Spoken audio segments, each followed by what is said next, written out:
जेठानी ले आई गांव वाली देवरानी।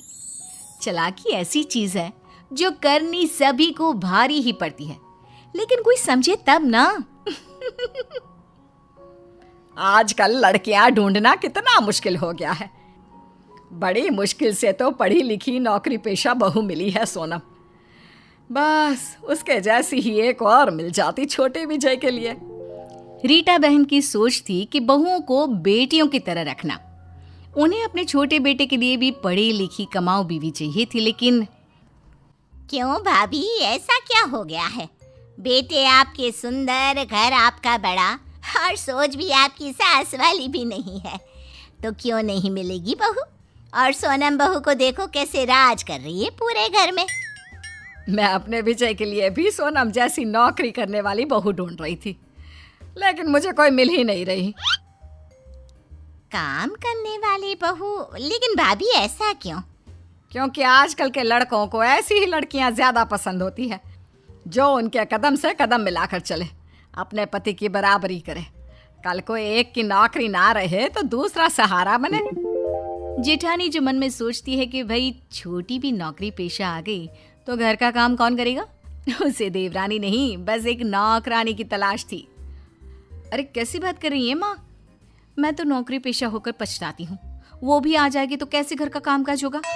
अरे मेरे लिए तो ऐसी बहू भी चलेगी, लेकिन क्या मेरे विजय को ऐसी बीवी चलेगी? मेरा क्या है, आज हूँ कल नहीं। अरे भाभी क्यों नहीं, बहू सही तो बोल रही है। और वैसे भी लड़कों को ऐसी ही लड़की ज्यादा अच्छी लगती है जो घर परिवार देखती है। बाकी विजय तुम्हारा राजी रहे, पैसे की कमी थोड़ी ना है जो बहू का मुंह देखना पड़े। लो जी, जेठानी की चाल तो कामयाब हो गई। वो समझ जाती है कि अब तो उसका ही राज चलेगा, क्योंकि जैसा वो चाह रही है वैसा ही हो रहा है। लेकिन ऐसी लड़की भी कौन सी आसानी से मिल जाती है। आजकल तो लड़कियों को भी माँ बाप लड़कों की तरफ पढ़ाते हैं। शादी के वक्त ही पूछ लेते हैं कि भाई हमारी लड़की की नौकरी तो नहीं छुड़वाओगे ना? क्यों बहू, भूल गई तेरे पापा ने क्या कहा था? माँ जी उसकी चिंता मत कीजिए, देवर जी के लिए एक सुंदर और घरेलू बीवी ढूंढने की जिम्मेदारी मेरी। कुछ दिनों बाद हाँ माँ जी, वो तो पापा थोड़ी ज्यादा ही सोचते हैं। नहीं तो कौन पिता नहीं चाहता कि बेटी ससुराल में काम करे, सास की सेवा करे। वैसे माँ जी मुझे अपने देवर जी के लिए एक सुंदर सी देवरानी मिल गई है। अच्छा, मुझे भी दिखाओ, मैं भी देखना चाहती हूँ कि क्या देखा है तूने अपनी देवरानी में। वैसे बात तो सही है, घर में भी तो कोई रहना चाहिए। घर दिन में ना काटने को दौड़ता है। जानती हूँ माँ जी। देखिए ये है रूपाली, ये एक छोटे से गांव से है, बहुत ही सुंदर सुशील है, एकदम घरेलू टाइप। अरे मैंने तो सुना है कि पूरा मोहल्ला उस लड़की के गुणों की तारीफ करते नहीं थकता। अरे शादी हो गई ना देवर जी की तो राज करेंगे इसके साथ। हाँ। जेठानी सास को फोटो पकड़ा देती है। फोटो देखकर हाँ सुंदर तो बहुत है, बाकी मिलकर ही पता लगेगा कि क्या करती है, कैसी है। और फिर विजय को भी तो पसंद होनी चाहिए ना। तो माँ जी आप कहे तो कल ही इनके घर चलते हैं, लड़की को भी देख लें और विजय भैया भी बात कर लें, और विजय भैया को मैं बता दूं। हाँ हाँ क्यों नहीं, अब तुझे जेठानी बनना है, तू तो घर का सब जानती है, तो देख ले जो सही लगे कर ले, ठीक है। शाम को देवर से, देवर जी ये देखिए कैसी है ये लड़की, कैसी लगी? माँ जी को तो बहुत पसंद है। देवर फोटो देखता है, उसे लड़की गंवार सी लगती है। नहीं भाभी ये नहीं, इसे मैं सोसाइटी में कैसे अपने साथ खड़ा करूँगा? नहीं नहीं नहीं नहीं। जेठानी को अपनी सत्ता हिलती सी दिखती है। वो सोचती है कि अगर देवर ने कोई अपनी पसंद की लड़की खड़ी कर दी तो क्या होगा? घर बाहर का काम कर करके उसका तो जूस निकल जाएगा। ये सोचकर वो जोर से चिल्लाती है, नहीं नहीं देवर जी, आप ऐसा नहीं कर सकते। देवर हैरान, अरे किया क्या बेचारे ने? क्या नहीं कर सकता? अरे क्या सोच रही है भाभी? गरीब लड़की जिसने आपकी फोटो देखते ही आपको देवता माना, आपसे तो वो मन ही मन शादी भी कर चुकी हैं। माँ जी ने उसे ही इस घर की बहू के रूप में देखा, लेकिन आपको क्या, आप तो प्रैक्टिकल है, आप तो किसी हुस्न परी से शादी करनी है। देवर भाभी की इमोशनल ड्रामे का शिकार हो जाता है और मान जाता है शादी के लिए। ऐसे ही सब लड़की से मिलने जाते हैं और लड़की पसंद आने पर जेठानी देवर और देवरानी की शादी करवा देती है। शादी के कुछ दिनों बाद एक नंबर की गंवार। अब देखो रूपाली, मुझे जॉब के लिए देर हो रही है। एक काम कर दो मेरा, कल पहनने के लिए कुछ भी नहीं है मेरे पास। आज से ना मेरे पहनने वाले सारे कपड़े तुम धो दिया करना, ठीक है? देवरानी जो जेठानी के सारे हुक्म किसी आका की तरह माना करती, वहीं जेठानी भी अपने गेम को खुल कर खेल रही थी। शाम को, अरे बहू, मेरे लिए जरा एक कप चाय बना कर लाना। रूपाली, माँ जी को एक कप चाय बना कर दे दो। लेकिन भाभी मैं तो। प्लीज रूपाली, मैं एक बहुत इंपॉर्टेंट काम कर रही हूँ, उसे बीच में छोड़कर नहीं जा सकती। जी ठीक है।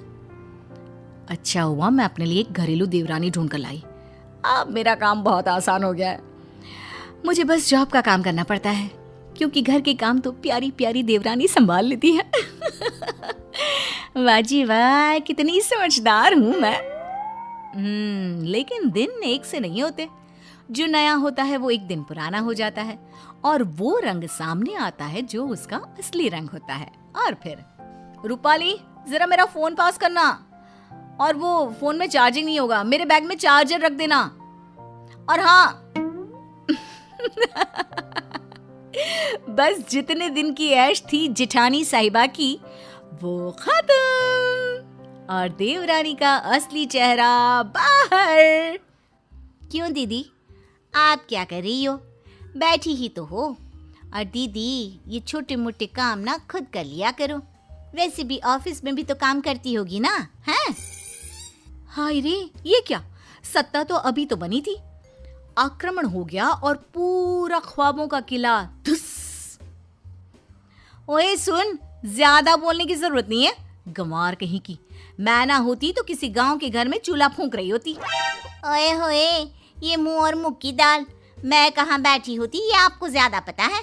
मेरी सुंदरता और गुणों की चर्चा 7 समंदर पार तक थी, तो मैं कहाँ होती ना, इसकी चिंता तो आप छोड़ ही दीजिए। अगले दिन, अरे माँ, ये देवरानी साहिबा कहाँ है? उठी नहीं है क्या अभी तक? अरे वो है कहाँ, वो तो सुबह की बस से ही गांव चली गई। और हाँ, वो बात कर ही रही थी कि सामने से जेठानी का फोन आ जाता है। सुनिए दीदी, मैं ना कुछ दिनों के लिए अपने मायके जा रही हूँ। मेरी बस का टाइम हो गया है, इसलिए मैं कपड़े और बर्तन धो कर नहीं गई हूँ। इसलिए वो काम आप ही कर लेना। और हाँ, सासू माँ का ना अच्छे से ख्याल रखना। कमाई के चक्कर में ना हवाई मत हो जाना। हाय रे, जेठानी के पैरों तले जमीन खिसक जाती है। क्यों नहीं करके गई हो? और माँ जी ने हाँ बोला था क्या जाने के लिए? और तुम्हें मुझसे पूछना चाहिए था कि जाऊं या नहीं। माना भाभी, बहुत गर्मी है, लेकिन ये क्या कि आप अपना मानसिक संतुलन ही छोड़ देती हैं। अरे बकवास करने की भी हद होती है भाभी। अच्छा, तो तुम वापस आओ, काम पूरा करो और फिर जहाँ जाना है जाओ। सास सब सुन रही थी। वो समझ जाती है कि जेठानी ने किस मकसद से देवरानी की शादी इस घर में करवाई है।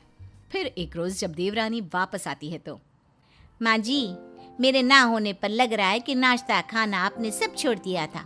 कैसी पतली हो गई है इतने दिनों में। अरे कौन देगा मुझे खाना, वो तो नौकरी करती है।